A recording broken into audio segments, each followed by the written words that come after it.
Once in a dark and gloomy forest, a pack of wolves surrounded a lone warrior. Their leader was a furious beast of enormous size and intelligence. Stepping forward amidst the aggressive growls of the other pack members, he addressed the brave warrior, asking him how he intended to fight them without sharp fangs or powerful claws. However, in just a moment, the lone warrior no longer appeared as weak and defenseless as he did before. Amongst the encircling wolves, who were growling menacingly, there was another creature. It stood on all fours, leaning its head toward the ground, propping itself up with two powerful clawed paws. Its skin, covered in spikes resembling scales, was jet black. In the next moment, the creature rose onto its hind legs, standing at full height. This creature turned out to be a humanoid lizard with a menacing toothy smile and eyes that shone with bright red light. It also possessed a powerful physique that struck fear into anyone who looked at it. However, even after witnessing this, the pack leader was not inclined to retreat and let out a fierce howl. Following their leader's command, the wolves viciously attacked. But despite their numerical advantage, they still had no chance. The humanoid lizard effortlessly dispatched them one by one, using its clawed paw to swiftly end each wolf's life. This was because the lizard-like creature's primary weapon was not its teeth and claws, but sweat and blood, flesh and bone. Stepping on the next wolf with its clawed paw, it instantaneously took the creature's life. At the same time, the pack leader, with rage in its eyes, watched as its kin were mercilessly destroyed by the once feeble warrior. Unable to bear it any longer, it let out a furious roar, then opened its massive jaws with sharp fangs and lunged at the lizard-like monster. But victory was not in the cards for it. In the next moment, the humanoid lizard intercepted the pack leader's attack, grabbing it by the jaw with its strong, clawed paw. Addressing the furious creature it held, the lizard said that it consumed the bodies of its enemies and used them as its weapons. After sinking its sharp teeth into the wolf pack leader's throat, it declared with a bloodthirsty voice that it would kill him, and by devouring him, it would become even stronger. In this world of magical beings with unique abilities, they were referred to as mystical creatures. A small number of people were also granted the ability to transform into mystical creatures. They served as prophets who worked for the betterment of humanity. But, as always, where there was good, there was also evil. In this world, there existed embodiments of this divine power, which people referred to with trepidation as the demonic god. In the midst of a dark forest, a man was running. His silhouette was shrouded in darkness, while his breathing was erratic and heavy. Rushing with all his might on his exhausted legs, the young man, with tears in his eyes and a desperate voice, was no longer able to scream. His vision was blurred, and he moved only by fear and survival instincts. The reason he was fleeing was an arrow loaded into a crossbow and aimed directly at his back.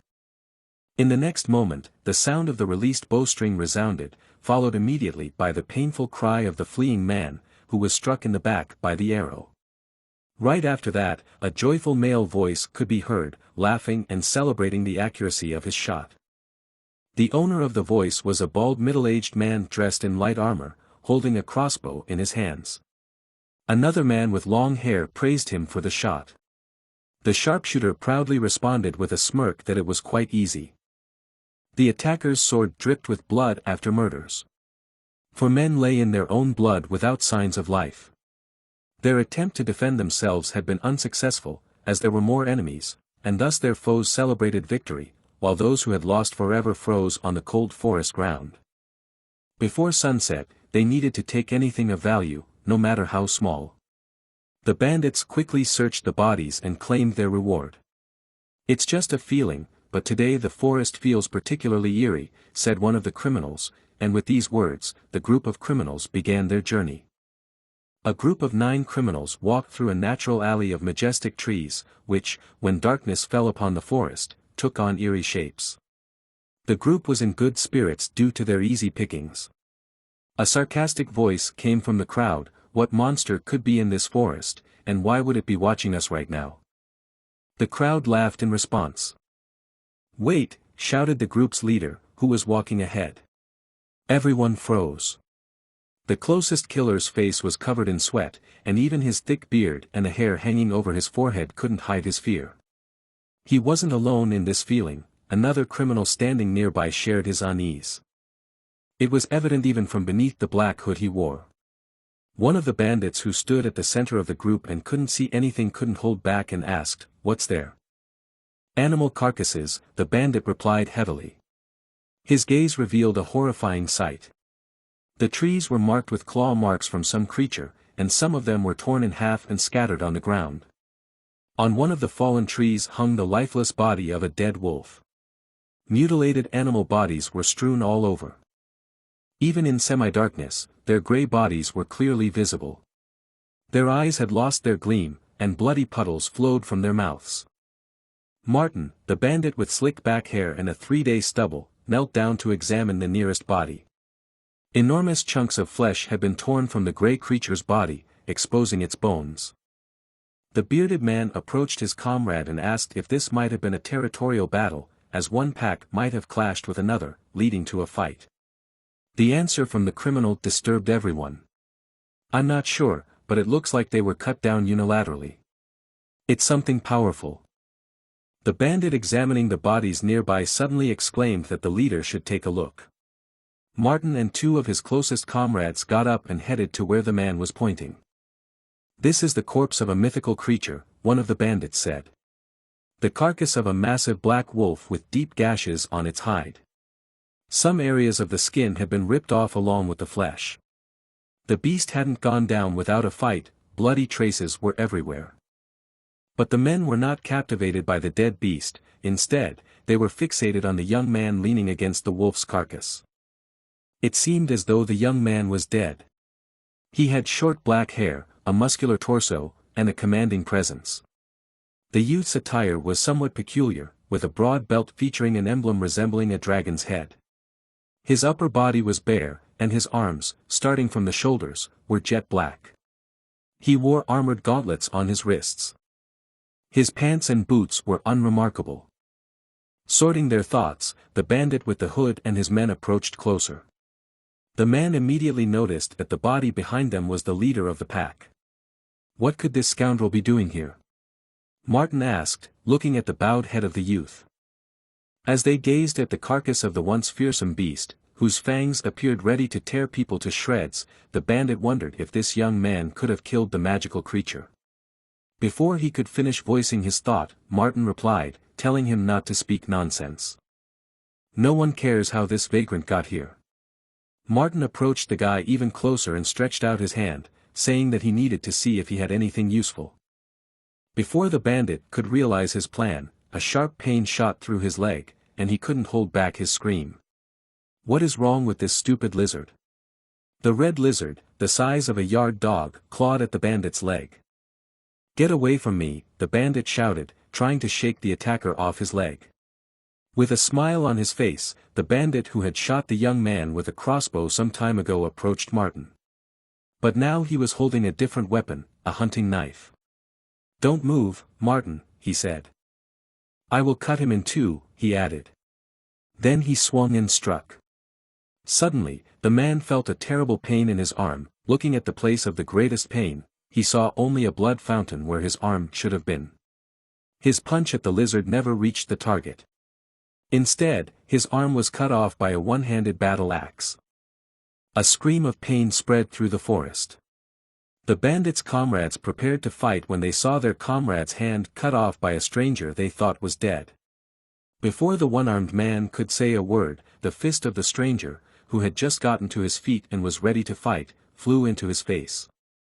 The bandit's face was deformed by the force of the blow. Blood seemed to be pouring out of his mouth.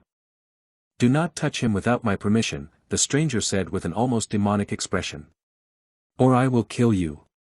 Teeth clenched in anger and a look full of hatred. That's what you can see on a monster's face. The lizard ran up to the boy and hid behind him, its split tongue sticking out from time to time giving the impression that it was mocking its opponents. Its defender prepared for the battle. He was not in the best shape after the fight with the magical beast, his body covered with cuts hurt and his steps were heavy. The guy clutched the battle axe he was holding in his right hand and prepared to fight. "This bastard is starting a fight," one of the criminals shouted. Seeing the fate of their comrade, the bandits pulled out their weapons and began to approach the guy. The crowd heard a shout from the bearded man, it was he who killed Hans. Their opponent was not silent. But this Hans seems to be still alive. The young man's answer enraged the crowd. Martin shouted out in anger, "You bastard, you think you can get away with this," and then the bandit raised his sword in front of him, preparing to attack. The order was given to surround the guy. At the same moment, 3 bandits stood in front of the guy and pointed their weapons at him. "Fools!" the young man said, pulling another axe from behind his back. "Do you have someone who will mourn for you? If so, retreat before it's too late." The young man prepared to fight, his eyes focused on his enemies, as if he was about to rush at them. Those who saw the boy said that a red aura covered his body, giving him a menacing look. The crimson lizard bared its teeth, showing that it was also ready to fight. "Kill him," someone from the crowd shouted. And the 3 closest criminals rushed forward. The guy clutched the handle tightly in his hands. The 2 paired axes he was wielding were formidable weapons. A blade on one side and a sharp spike on the other. Black steel with simple patterns engraved on it and a wooden handle, the perfect weapon for him. A second later, he rushed forward. His eyes, his movements, did not resemble human ones. With remarkable agility, he rushed through the crowd of enemies, cutting off their limbs. "My leg," one of the attackers shouted. 4 enemies fell to the ground, screaming in pain as they tried to stop the bleeding that remained in place of their limbs. All this time the lizard was attached to the guy's back. In order not to fly off the guy, it had to cling to the warrior's shoulder with its teeth and claws. The bearded man noticed that he was a monster, looking at the agility and strength of the young man. Seeing his comrades lying in their blood, seeing limbs that were separated from their owners, the bearded man trembled. "Bastard," Martin said, standing behind the young man. While the boy was dealing with the bandits, Martin and 2 other criminals managed to get behind the hero. Raising their crossbows, the bandits ordered the boy to stay still. Then the other one and his men fired. The sound of the arrows fired spread around. The boy froze for a moment. He did not expect it to come to this. Without time to dodge, all he could do was grab the lizard hanging on his back and cover it with his body. Grabbing his lizard, the guy pressed it to his body. In less than a second, 3 crossbow bolts stuck into his back. A sharp pain penetrated his body, causing him indescribable suffering. The young man clenched his teeth to keep from screaming in pain. "Did we kill him?" asked the crossbowman with a scar on his eyebrow. A smile appeared on the bandit's face. Martin did not share his joy and ordered him to wait. Before he could finish speaking, a stream of flame-like energy gushed from the young man's body. This flame was black and red in color, twisting and swirling as it rose upward. This continued until the shapeless tongues began to take on animal forms. The heads of several animal-like creatures began to emerge from the black flames. In this chaos of shapes and colors, one could recognize the head of a lynx, a wolf, a lizard, and several other unknown animals. And the center of all this horror was a young man who was now screaming in pain. On his back, from his shoulders, black lines began to spread like the roots of a tree that had spread out in different directions. It seemed that blackness had penetrated the boy's veins and spread throughout his body. The toothy faces began to merge into one shape with a roar. Darkness and chaos, flame and madness mixed. To form a head that was bigger and more terrifying than all the others. A black dragon. The dragon's huge mouth was gaping as if it wanted to swallow the moon. The bandits watching this horror could not move. Fear paralyzed their bodies and souls. And then the bearded man said that it was a demon god. The guy almost lost himself. There was nothing human in his eyes, only the flames of hatred and anger. The bandit's words brought the young man back to reality, his eyes became clear. The moment he regained control, the tongues of flame that swirled above him dissipated just like a bubble that bursts and leaves nothing behind. The crimson spectacle was over and the forest returned to its darkened imprint.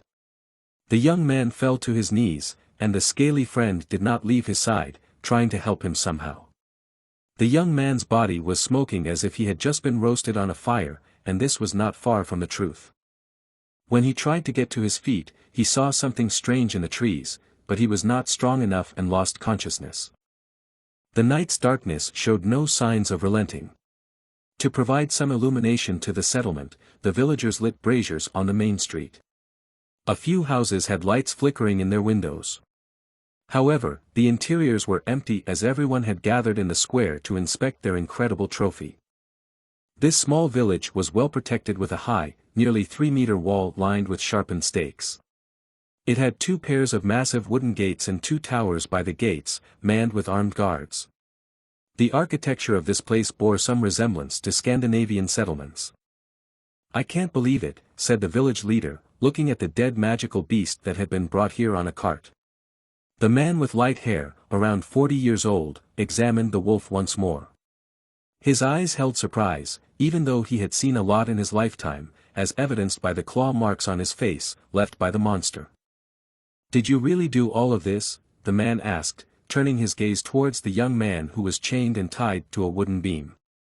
His small companion had been pushed into a cage from which he was desperately trying to escape by gnawing on the bars. The young man replied confidently as if he weren't bound by chains. "It would be better if you burnt it all," he said, pointing at the dead magical beast. "Tearing you to death would not have been enough," Martin shouted in anger. He was about to start making good on his threat, but the elder's hand stopped him. The elder approached the boy and asked him his name. "Ananta," the boy answered. "Why did you do that?" the old man continued to ask. Ananta's answer surprised the elder. "I was hungry." Martin intervened in the conversation, saying that one should not listen to this monster. Everyone had seen him turn into a beast. He mentioned the recent rumors about the monster eating corpses. Martin continued to insist that Ananta was not human, and he showed the scars of a wolf as proof. Drawing attention to the places where the flesh had been eaten. He insisted that the boy was a demon god in human form. Ananta began to laugh, and his mood improved greatly. When Martin asked him why he was laughing, he replied. He said that if Ananta was really who he was taken for, then these weak chains would not hold him. His words once again sowed horror in those around him. A bird flew overhead in the cloudless sky. "You know nothing, including what the monster eats," it said. Splashes of blood poured over the doused elders. He did not understand how it happened. The mystical beast that had just been dead had torn the cords that tied him to the cart and had, first of all, eaten the nearest soldier. Ananta noticed that this creature's existence was reduced to being the hands and feet of a demon god. Meanwhile, an endless stream of half-rotten wolves poured into the main gate. Their army was led by a mystical beast who pointed to the gate with his hand raised. His army completely obeyed him, and despite the crossbow fire from the village guards, the wolves climbed and jumped on the walls. A tower of animals formed at the foot of the gate. The animals climbed on top of each other, creating steps of bodies. The soldiers defending the gate from the inside could not resist the enemy. Although the wolves climbed over several individuals, there was no chance of escape for men unprepared for such a thing. The animals tore people to pieces. They bit off their heads and ate their insides. Martin was attacked by 2 wolves, and while one was biting into his arm, the other one, which had no flesh on the part of his skull, bit the man's neck. In all the chaos, no one noticed that one of the braziers fell on the fence and started a fire. Surprisingly, this fire could have saved people's lives. The fence burned more and more, and with it, the dead animals that continued to climb over it. As Wendigo watched his army burn, he noticed an object fly through the fence and fall at his feet. It was the severed head of a mystical beast, a black wolf. Thirst and hunger come together to break free, blood and sweat, flesh and bone. "I am fully prepared to eat you." These were the words of the dark lizard addressed to the monster that led the pack. Ananta, in the form of a beast, approached the fence and broke it like a matchbox house. The fence cracked and shattered under the onslaught of fire that left it no chance. The fence's mission failed, and the village was left without its protection. A lizard, black as ash, was making its way through the wall. Its body exuded heat while its soul burned with anger. "I will disfigure you, I will destroy you, I will make you look like a prey on the verge of death," the foot-and-mouth disease said to its opponent, another magical creature. A tall, almost 2-meter humanoid stood opposite. His face looked like a half-rotten cattle skull. In place of the nose, there was only a dip, a void. Small white eye sockets peered intently at the enemy, and long horns grew from the top of the skull, although they looked more like tree branches with one main stem and several units. Gray fur covered the beast's elongated body, with black and thicker fur on its chest and arms and something similar to tree roots growing on its back. The beast's arms were extremely long, and even when it stood on its feet, the fingers of its hands dragged along the ground. The black foot-and-mouth disease got to its feet. Its appearance inspired respect and admiration. Massive build, muscularity, and power. No vulnerable spots, its entire body covered with hard scales, and its mouth lined with sharp teeth. Its eyes were blazing red, and it was anticipating a massacre. The magical beast let out a piercing scream. This cry was not a warning, and it was an order. Beasts under the control of the Wendigo began to appear from the dark forest. His army of magically controlled beasts consisted of wolves, a goat, a deer, and a wild boar. Total obedience. With a shout, the slaves rushed at the lizard, the glint in their eyes saying that they no longer knew fear or anything else, only obedience to their master. The boar and goat were the first to reach the enemy and tried to attack with horns and tusks. And nothing happened. They could not cause any wounds or discomfort to the lizard. With its powerful arms, the black serpent caught their heads, which looked like fragile flowers, in its huge hands and slammed them to the ground. After breaking everything that was fashionable, their faces were no longer recognizable, and they turned into a mess of flesh and bones. After ending their lives, he began to step forward. With his swift strokes, Ananta divided his opponents into two until only their leader remained. The enemies met each other's eyes as if the dark serpent had seen the very essence of the Wendigo. The latter wriggled furiously. This was the signal, and both monsters rushed forward, claws bared to attack. Their clash shook the ground, and the opponents struck each other an endless number of times. Drops of blood flew in every direction, but they didn't seem to notice the blows that could have brought down trees or the wounds that bled. The black lizard roared. The Wendigo's swift kick hit it right in the face. Victory was near, the Wendigo thought, until he realized that the lizard's claws were clinging to his wrist. It was not impossible to retreat, and the grip was dead. In a split second, when the Wendigo hesitated, the lizard struck the beast's head with its hand. The blow was so strong that the skull could not withstand it and cracked. And the body flew several meters in front, leaving the animal's arm in the lizard's clutches like a trophy. The lizard's body began to fly off Ananta as if in flames until he looked like a man. Slowly, the boy approached the mutilated body of his enemy. The beast began to decompose, and a black liquid flowed from the body of the beast, exposing the ribs. Then, the body of a white-haired girl appeared from the monster's carcass like a caterpillar cocoon.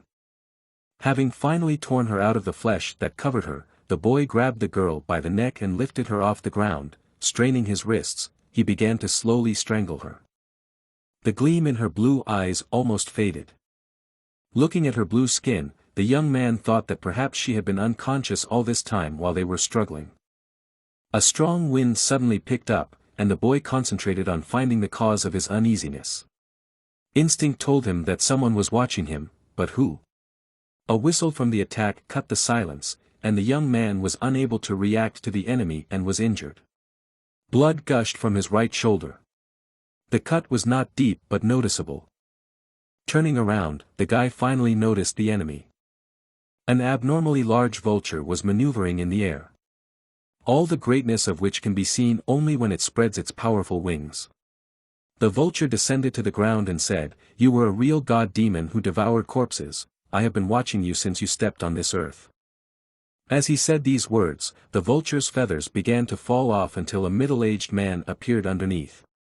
He had heterochromia, and his eyes were different colors. His cloak resembled bird wings, his clothes were covered with bird skulls and other similar symbols, and his collar was made of down. Before he could finish speaking, the body of the girl Ananta had dumped flew into his arms. The guy almost fell asleep while the old man was muttering to himself. At least that's what Ananta said.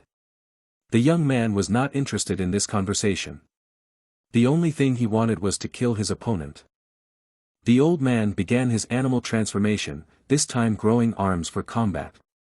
At the same time, he boasted that his power allowed him to control spirits, and if he killed the lizard, he would get a much better one, better than some deer or wolf.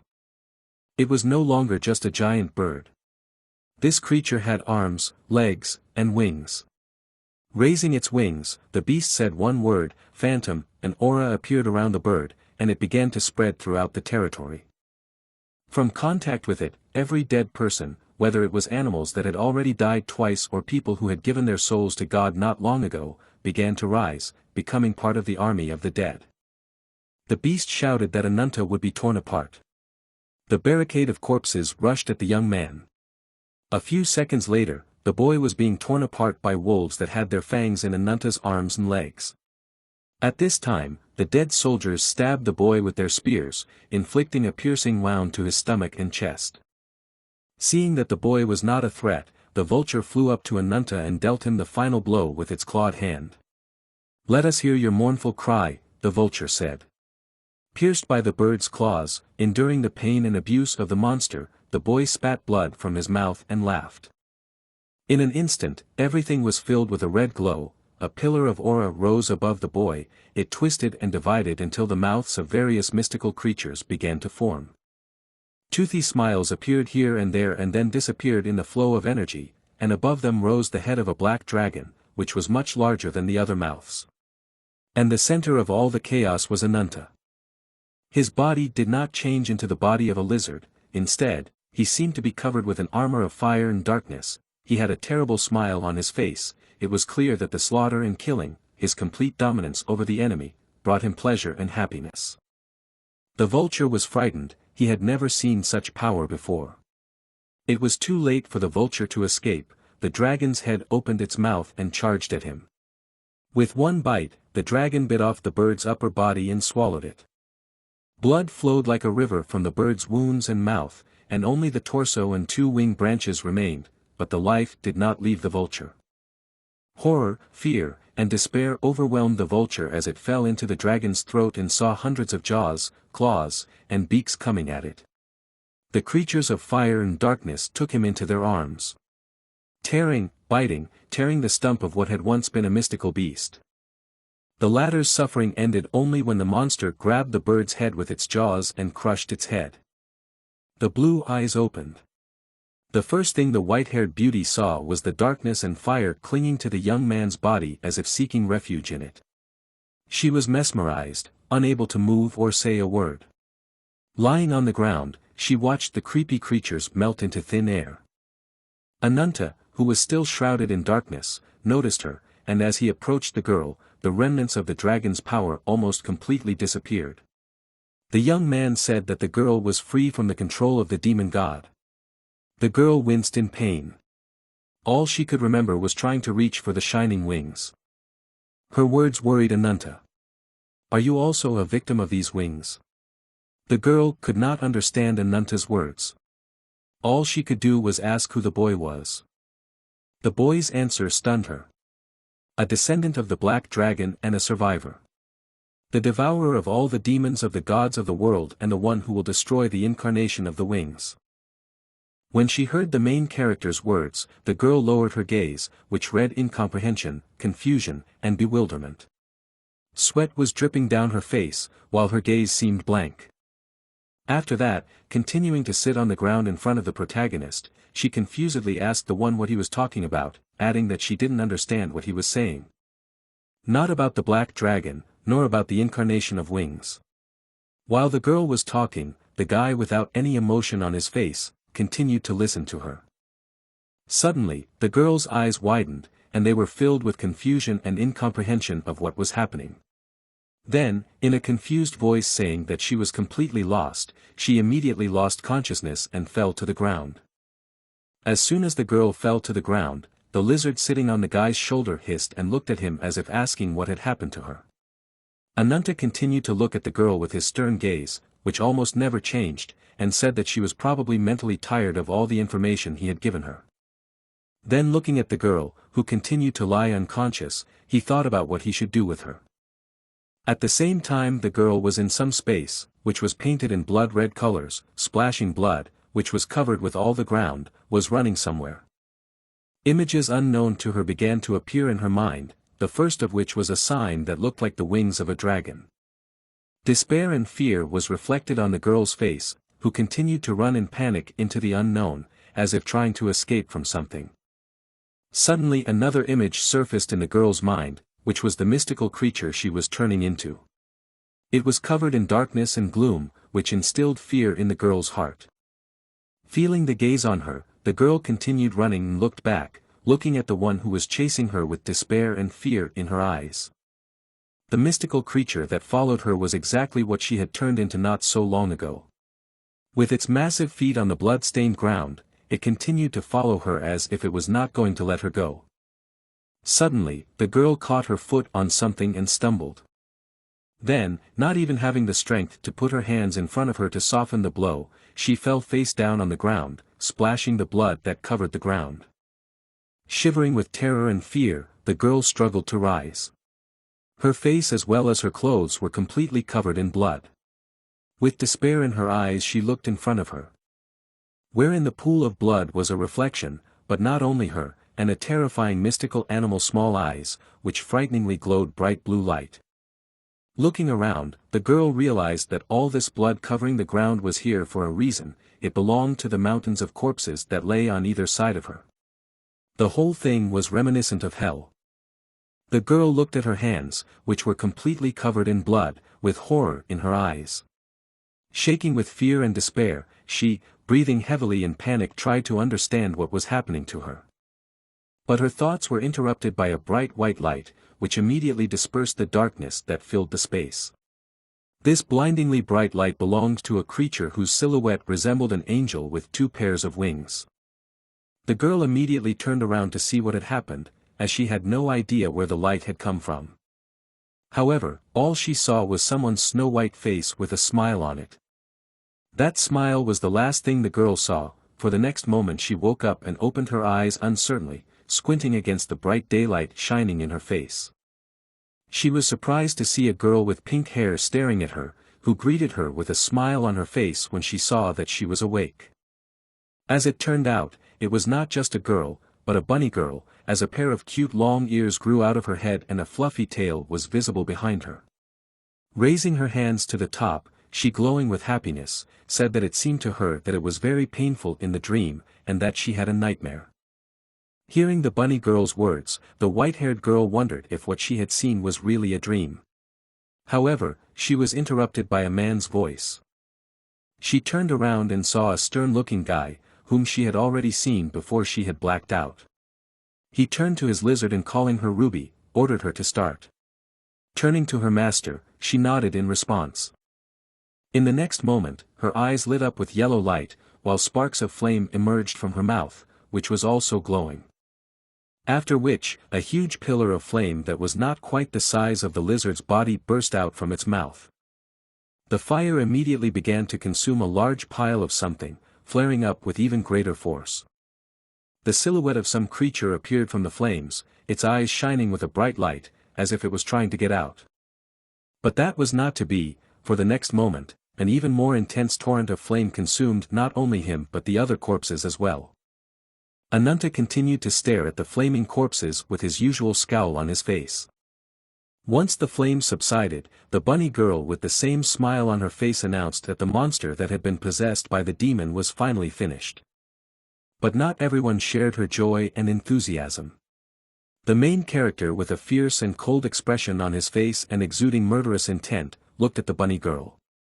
She saw his murderous gaze and with her usual smile praised him, saying that he had done a good job this time. But those words didn't stop Ananta, who the next moment grabbed the girl by the scruff of the neck, causing her to shriek. Then, lowering himself to her eye level, he angrily ordered her to shut up, calling her a garbage information provider, to which she giggled softly. Pointing at the white-haired girl sitting in bewilderment, he irritably added that her misinformation was costing him even more this time. Then giving the girl a bunny slap, which made her fall to the floor with a shriek, he told her in an irritated voice that their deal was done, demanding that she pay him immediately. Rising to her feet and smiling, she told him not to get so angry over nothing. Then turning to the white-haired girl, who was looking at her with wide-open eyes in bewilderment, obviously not understanding what was going on, she asked her if she could know her name. The girl answered in a not very friendly voice that her name was Nadia. Hearing this, the bunny girl excitedly replied that it was incredible and that she couldn't believe that there was another victim of the wings, just like Ananta. Nadia stared at the girl, wondering what she was talking about. But then the guy's voice interrupted their conversation, and with an annoyed look on his face, he shouted at the bunny girl and told her to stop talking. "What is this eternal hurry?" said the bunny girl with a smile on her face. Then she took out a gold mechanical watch on a chain, with a rabbit symbol engraved on the top. The girl and her watch looked a bit like the white rabbit from Alice in Wonderland. With a little effort, the bunny opened the lid, under which there was a strange mechanism. When it was activated, unexplained magical symbols appeared on the watch. In a minute, a huge abyss, both in diameter and depth, formed under the command, into which our heroes fell. Nadia could not hold back her scream of terror as she fell, flying headlong. She tried to somehow catch on to the edge, or at least soften her fall. Ananta was quite different. Not a single muscle in his body or face moved, as if he didn't care about the unexpected trip at all. The crimson lizard clung to the guy's cloak out of habit. The only one who enjoyed the fall was the rabbit girl. Seeing that the ground was close, Nadia closed her eyes, expecting a collision with the ground. Nothing happened, and when she opened her eyes she saw that she was standing on her own 2 feet, even though she was flying upside down. The surprise of the magical landing replaced and eclipsed the surprise of what she saw. The titanic tree spread its branches in different directions, the radiance emanating from the top of the crown illuminating the area for kilometers around. And in the roots of the 100 was a rich and majestic city. Others stood nearby without showing any emotion. They probably come here often, the girl thought. The bunny turned to the confused girl, caught her hat with his hand and said the saying that a clever rabbit digs 3 holes at once. Then she added that she had forgotten to introduce herself and would fix it now. "I'm from the largest information network on the continent, Rabbit's Foot, and I'm just a nice informant called Whitefoot," the girl said with her usual smile. Pointing to the guy, she added that they had been working together for a long time. Looking at the trunk of an ancient tree, the rabbit continued to talk about it. The tree was sacred. It was called the White Lotus Tree. The next thing she told us was about the city that surrounded the giant's roots.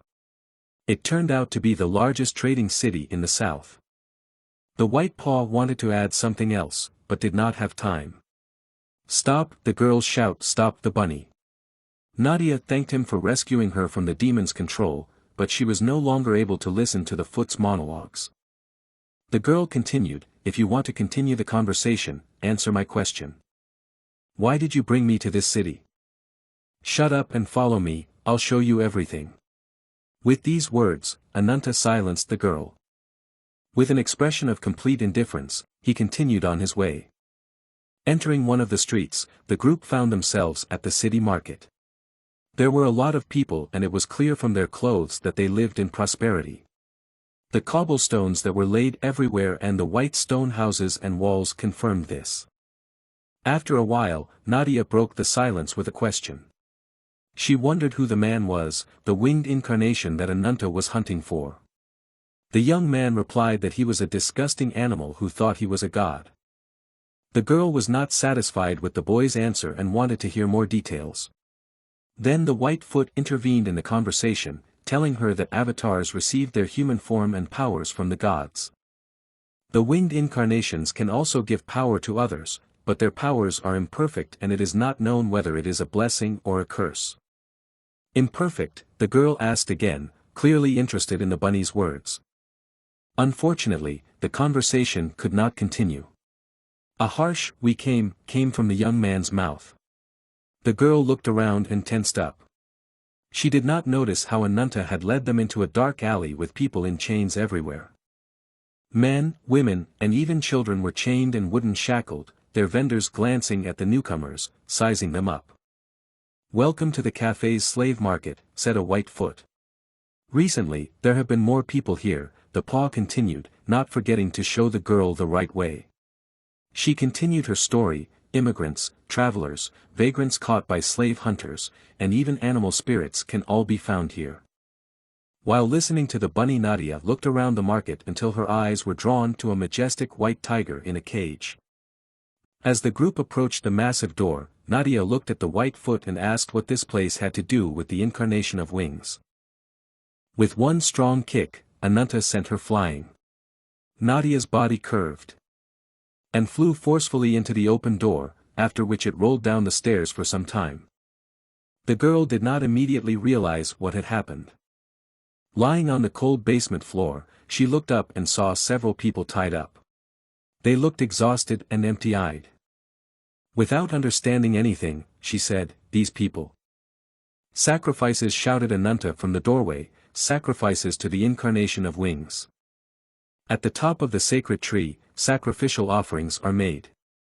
Rising above the green crown of the lotus tree, one could see the green leaves disappear.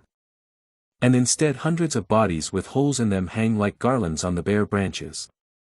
Closing the door, the young man continued the conversation with his usual indifferent expression: "You will be bait, like these people. So that we can catch the incarnation of wings."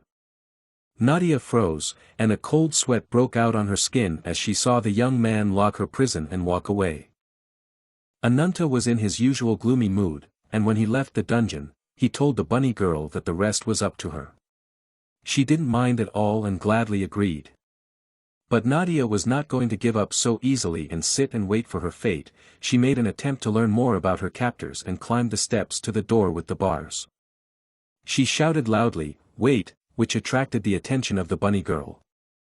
Nadia clung to the bars in desperation and wondered if all these people imprisoned here were their work. The main character was quiet for a bit at first but then replied that even if it was, what was she going to do about it? The girl shouted in rage at him to stop being outrageous and answer her question.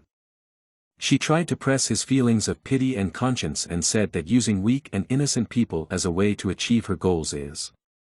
But she had no time to finish her sentence when Ananta looked at her intently and asked if she felt any guilt at all. Then he turned to go on and lastly said that it was impossible to get revenge without getting your hands dirty. Nadia was shocked at such a heartless answer and didn't know what to even say to that. Seeing that he was leaving, she tugged the bars and told herself that she couldn't accept it. But the bunny girl remained by the door, and seeing her despair, she said that for her, it was all understandable. These poor people and even the children among all of them had already accepted their fate and did not resist. They suspected what awaited them, but they could not even imagine what terrible things they would have to endure at the hands of the incarnation of wings. And when she imagines all that awaits them, tears come to her eyes. However, saying all this, her words did not match her emotions, and it was as if she was laughing at the poor captive and mocking her. This made Nadia wrinkle her face in disgust. She didn't understand how such a cute creature on the outside could be so disgusting on the inside. Nadia answered her not to think that she could just taunt and use her as she pleased. But the bunny girl laughed and replied to her that that was exactly what Ananta said and she would have all the fun she wanted. After all, Nadia is here because of what she has done so far while under the control of the demon god and has caused a massacre that has killed many people dozens of times more than here in prison. And now it is very strange that she is worried about a few dozen lives. The girl who heard such accusations was horrified. But the bunny girl continued that even if it wasn't her intention and she wasn't in control, it didn't mean that these things never happened. Nadia's imagination conjured up horrible pictures of the piles of corpses and rivers of blood she was leaving behind. The bunny girl saw her desperation and anger and smiled. She touched her arm and advised her not to direct all her anger at her and Ananta, for they were not the reason she was here.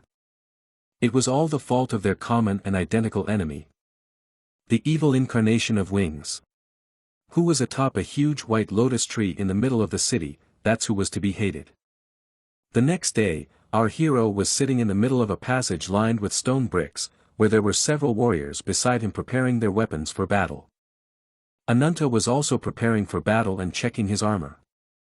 A bunny girl approached him and confidently addressed him, saying that she thought he said something baseless. All those innocent victims had nothing to do with him. He ignored her assertion and asked what happened to that girl. The bunny girl replied that she had asked Nadia for her cooperation and everything was going according to plan.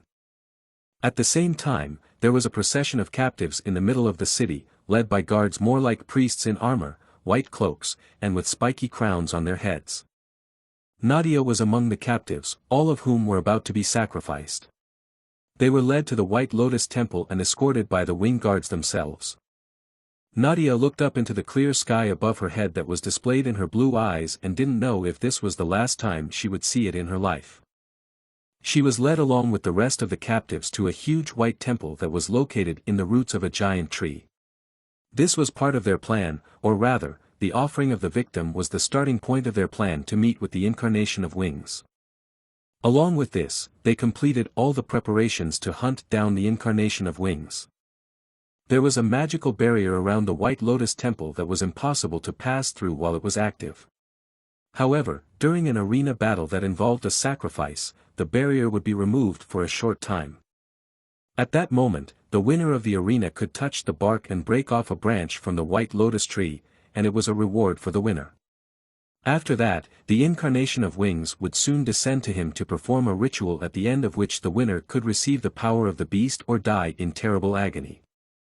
The bunny girl was optimistic about their plan, which, although sounding simple enough, was very complicated and bloody to execute. If only this guy had made up his mind from the beginning, they wouldn't have had to come up with this plan because he could have just attracted the attention of his enemy with indiscriminate massacre in the city. Even so, there was still a line that should never be crossed. She looked at Ananta, who was sharpening his axe with grim determination. And she thought, speaking of monsters, was he trying to draw a line between the dimensions of man and beast? The bunny girl knew a number of means and methods for doing so, but they were all quite controversial, and she knew our hero wouldn't agree to them. Ananta noticed her look and said that he could hear her rolling her eyes and knew what she was thinking and still wasn't going to act like the others. Then, picking up his axe, he noted that it hadn't been that long since their last meal, and now was just the perfect time for a post-meal workout. He headed towards the arena exit and told the girl and Ruby the lizard to sit quietly and watch from the sidelines. He turned around and added that this was his way, he only hunts beasts. The bunny girl pretended not to understand what he meant but asked him not to do anything to attract unnecessary attention. And while Ruby yawned, she added that extra attention would complicate things for them and anything could go wrong. Ananta replied firmly that he would take that into consideration. In the arena our hero was about to enter, the commander of one of the warrior squads shouted to his subordinates to form a wall of shields. Which they immediately did, putting up a palisade of spears in front of them. In front of them was a beast that looked like a giant leopard, only with a small head and a giant tail. Around it lay the corpses of the poor people who had hoped to defeat it. The beast let out a roar, hoping to scare the rest of the warriors and bring confusion to their ranks. But the squad leader shouted to them not to be afraid and to hold the line. However, we will never know whether they would have held their line or not because one of the warriors put a hand on his shoulder.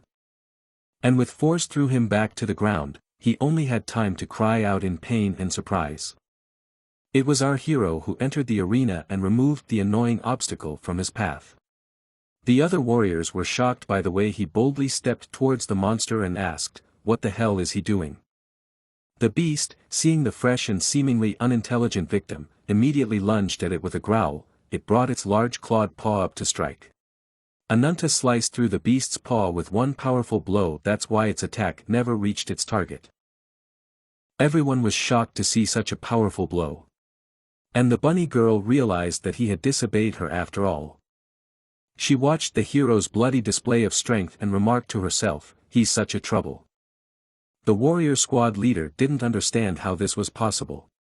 He had considerable combat experience, but he had never met a warrior with such strength. How could an ordinary man overpower a mystical beast? The wounded beast could no longer move properly, much less attack. But Ananta was not going to give the beast a break and prepared for the next attack with his eyes burning with rage. After a moment, he had already jumped forward. He pushed off with enough force to fly above the beast and was about to deliver a crushing blow with 2 axes at once. His fierce blow hit the beast's head, knocking it to the ground. All the spectators froze in shock, and it was the first time they had ever seen someone defeat a mythical beast single-handedly and so quickly. Ananta pulled out his axe and the dead beast's carcass, and looked up and let out a fierce scream like some berserker. He looked up to the top of the tree, asking his enemy to just wait. And he would surely slice him into pieces and eat him alive soon.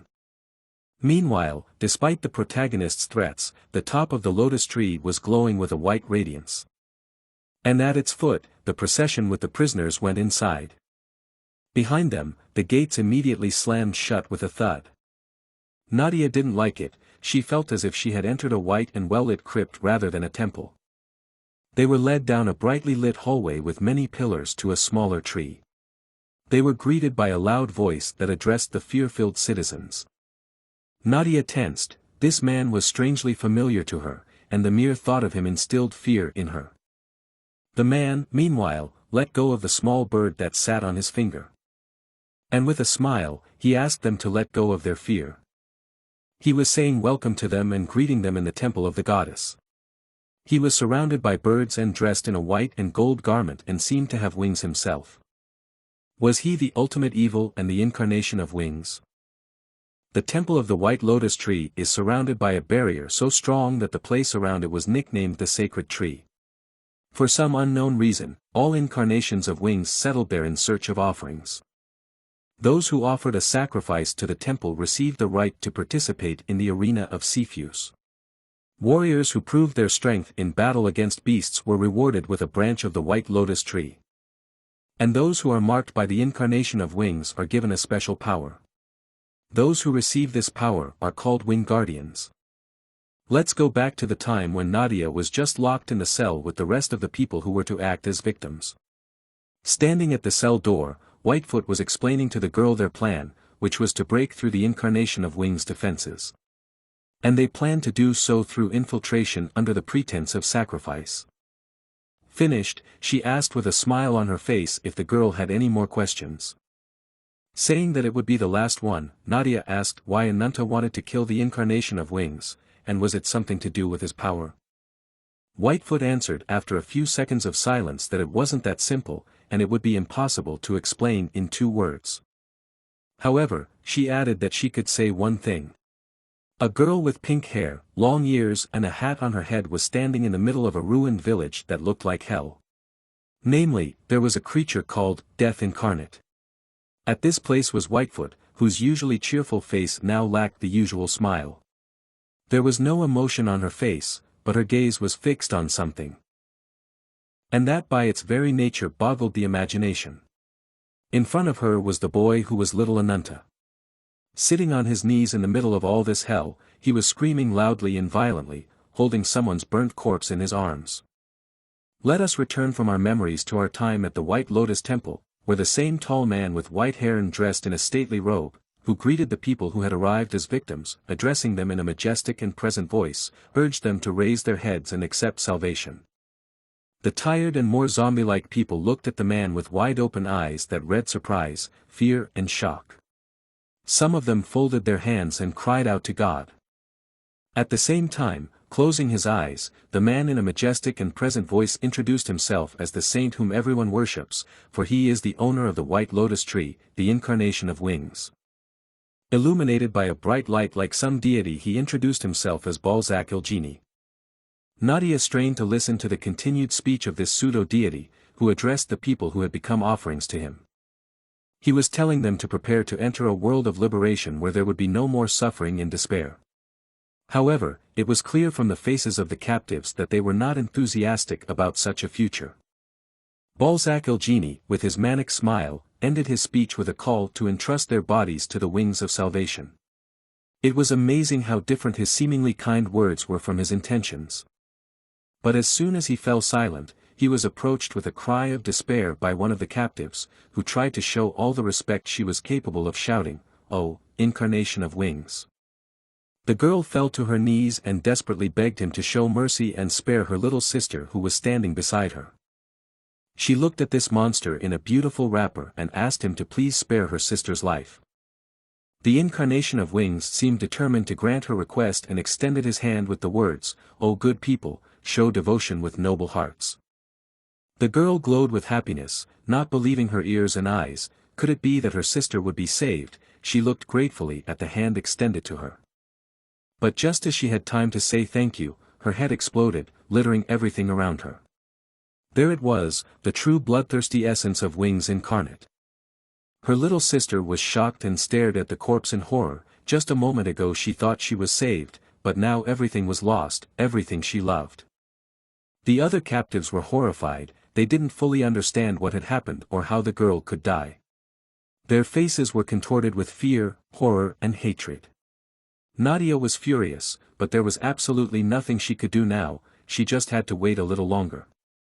The incarnation of wings finally stopped playing his role as a noble priest and sat down on his throne made of tree roots and announced to everyone that in the face of death all are equal.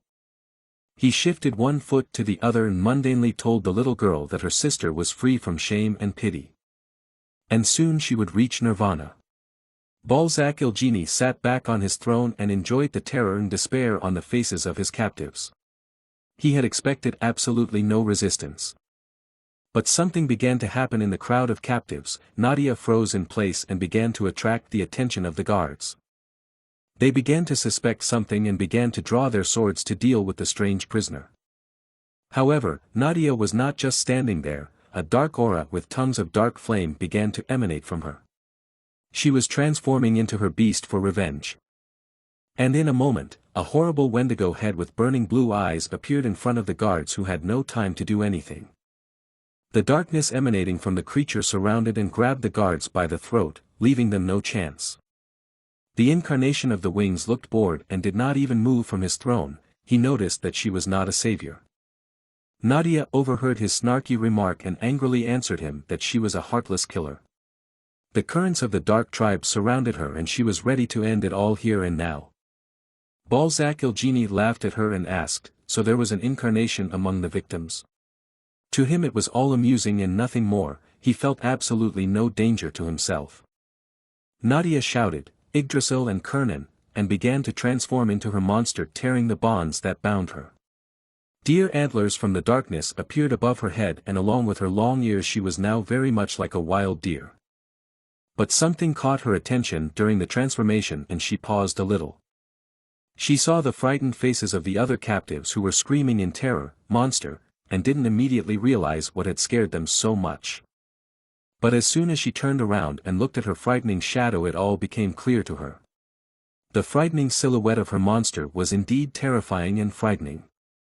It made her memory flash back to the past and the mountains of corpses with rivers of blood, all the results of her actions. Even if she didn't want to do such things, it didn't mean they didn't happen.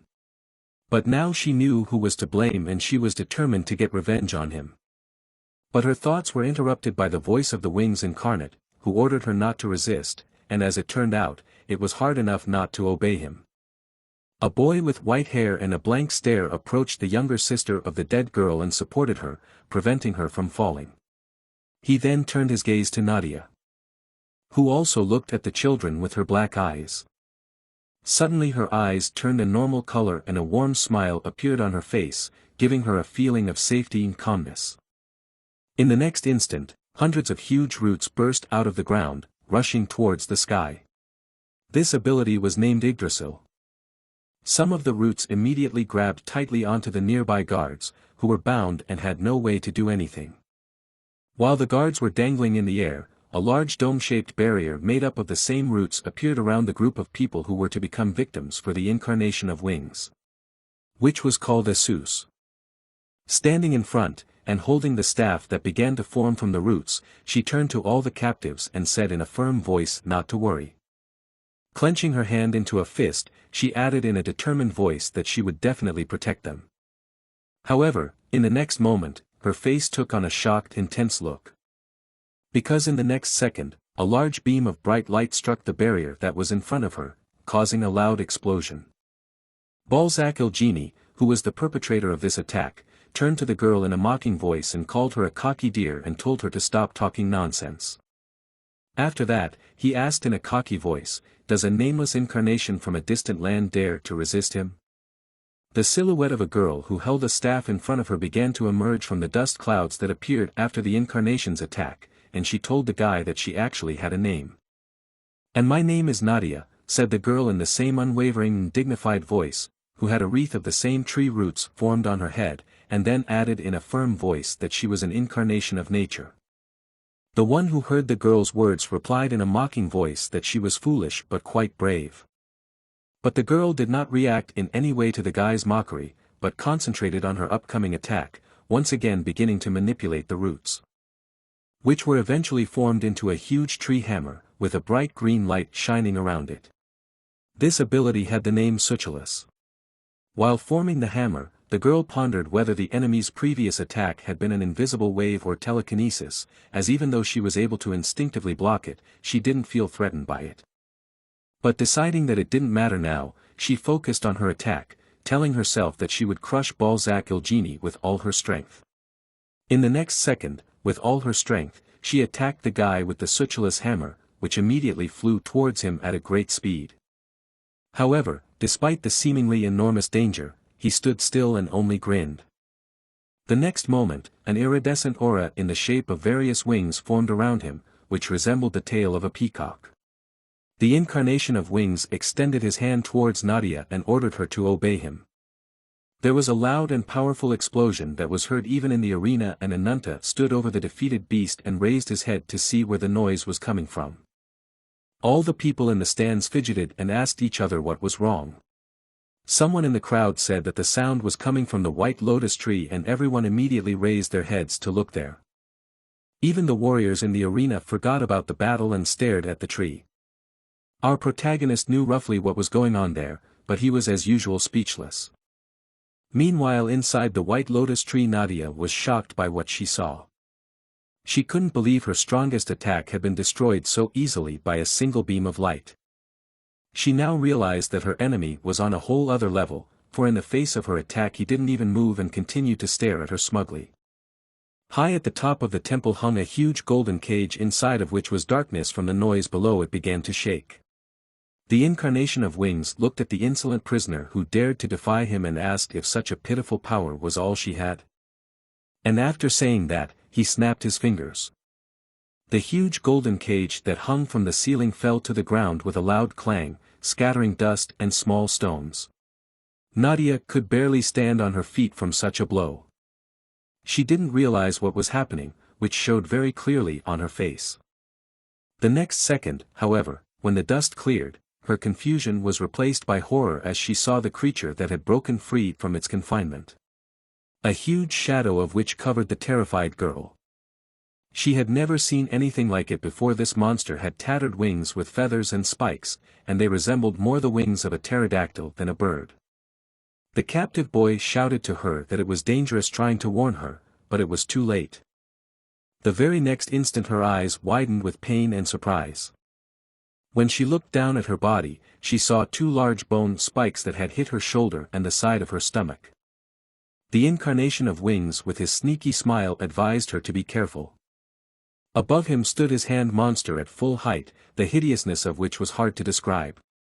The incarnation of wings continued his nonsense and urged her to serve Yo's loyal followers. It would seem that now, with such a monster at his side, no one would be able to stop him, and his bloodlust would continue to prosper. In the middle of the arena, where there used to be many spirit animals that fought with the challenged warriors, now there was not a single creature left that could stand on its feet. They were either dead or wounded. To the wounded white tiger, who was lying on the ground covered with wounds, came a guy with a blood-covered battle axe in his hands. The tiger roared angrily when he saw the guy and realized what he was about to do, but his face did not change in expression and his hard gaze remained the same. This guy was Ananta, who in his usual hard voice told the tiger that he could hate him. Then, swinging his axe at the beast, he added that he should not, however, turn away in the face of death. The axe struck, accompanied by the sound of cutting flesh and blood splattering, which stained the sand of the arena red. One of the warriors watching the scene turned to the large tattooed man standing in front of him and calling him Duke Bringad. He said that everyone was extremely disturbed by the situation. Then pointing his finger at the warriors who were sitting on the ground, he added that it was clear to everyone that that guy was going to win. However, according to their plan, it was the Duke who should be the winner.